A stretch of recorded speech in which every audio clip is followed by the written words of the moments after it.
Kızın açağını kıştı kalma. Kolunu bir sıkılasam gözge. Vay kapma, ben aldırış mı da şokap sattım ha. Hey! Kapamdan diyen iştigen tiken. Açağın kim ha?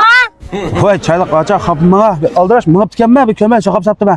Ben bununkin qattiq dikkat qılay. Açağın maxsus kömey sokup sağallığını yasaydı. Peki kanına gibi olsa anlayman. Bana nasıl olmayıpkan bolsan, kögülkünü közsen. Ay, onda olsa açak. Bana aşkana girip lan bir kapın işkisi qalay. Bana kapma buldu. İşkizik kavap kol oldu açağın bigenmemen. Zaten bigenmeğin nasıl olsan mı bölüsen? Nasıl bulmasan mı bölüsen? Vay anda qılış köpmeli zat unmaysaz. Unmayma? Bak yaxşı qıldınız. To'xtab turing ha. Bir telefon qilib olay. Ha xotin, senin ajrashim davatding ya. Darhol kela azizam ajrashimiz. Ama sendimi voiz xotin deb qatqanday qilib bilgan. Darhol kela ajrashimiz. Hazırlam, jahzal. Yapmayayım ben. Vay, hepsi negman qan. Ben moto ağılmağa şu an. Bo'ldi motor men yapırmız. Vay ya xatolmadım sizden az xatolmadım. Motor qilmada yava gaplay.